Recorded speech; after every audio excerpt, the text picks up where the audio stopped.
Hi everybody, today we're going to learn about the distance of a point from a line, page 18 in the logbook. This is the formula, coordinate geometry. So we'll start.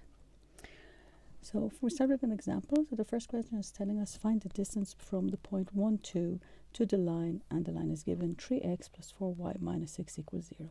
So the first thing we have to pay attention is that the line has to be in the format as this is written, ax plus by plus c. That means that's my a, that's my b, that's my c.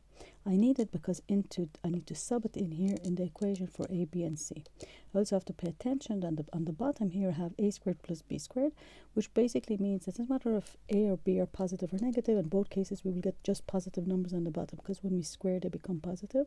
So I don't have to write the minuses when I'm doing my question. Okay, so let's start. Find the distance. So all I have to do here is sub my point 1, 2 into my x and x1 and y1.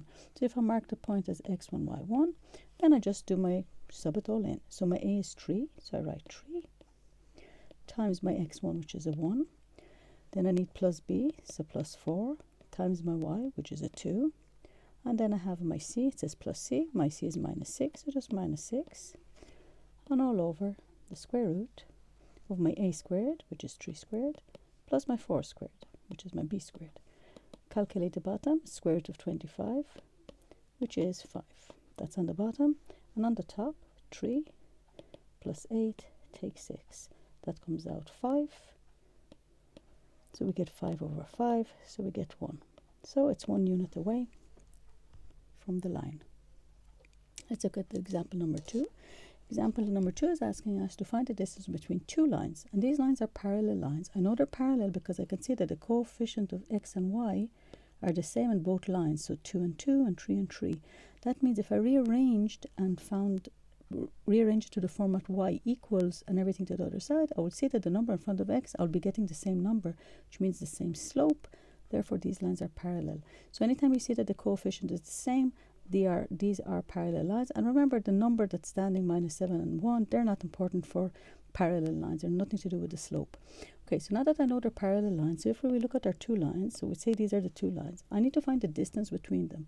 Now, of course, the distance means the perpendicular distance, because otherwise there's loads of distances. So the perpendicular distance means I need to know one point on one of the lines, it doesn't matter which, and find the distance from that point to the other line. These perpendicular distances are all the same, so I just need to find one of them. So let's say my top line is 2x plus 3y plus 1 equals 0, and the bottom line is 2x plus 3y minus 7 equals 0. So I want to find a point on the first line, on line number 1. So to find the point goes from infinity to plus infinity to minus infinity. So all I have to do is sub any x I like and figure out what the y will be. So I'll just take, let's say, x equals 0, but you can sub any one you like. So it's 2 times 0 plus 3y plus 1 equals 0. So 3y equals minus 1 and y equals minus 1 over 3. So now I have my point. So once I have my point, and my point is 0 and minus 1 over 3. So once I have my point, all I'm left to do is sub it into the formula.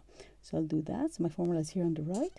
So I'm going back to my a, and the a and b are the same. Remember, this is my a, this is my b, and this is my c.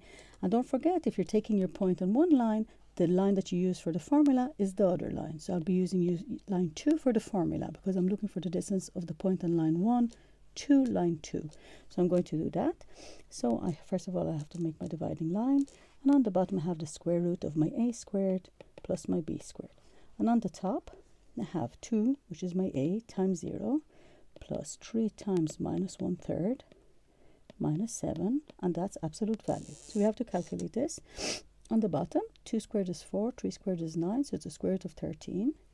That's what I will be getting on the bottom part.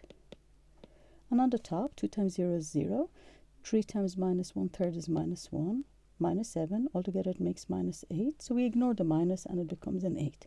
So this is my distance. Look at the next example. The next example is telling us L is a tangent to the circle with a center 1, 5, and they want us to find the length of the radius. So if this pink line is a tangent, it means we know from geometry that the tangent is perpendicular to the radius. So this is 90 degrees to the radius at the point of tangency. Therefore, this is the same like saying to find the the radius is the same like saying find the distance of the point 1, 5 to the line. So we'll do that. We use our formula again that's on the right here. So we make our line, square root on the bottom. Now remember, my a is going to be the number in front of x, my b is the number in front of y, my c is the number standing free. So my a is 1 in this case, because we don't see a number, so it means it's 1, plus 2 squared. Now we sub our point in, so we have 1 times 1, so I'll just write 1. I can write 1 times 1 just so we can see it, plus 2 times 5, plus 10. Calculate the top, so 1 and 10 makes 21. 21 is a positive number, so I don't need to write any more the absolute value, over the square root of 1 plus 2 plus 4 is 5, so square root of 5. And this is our radius. If you want to make it small, just use your calculator and make it the decimal if that's what's asked in the question. And thank you very much.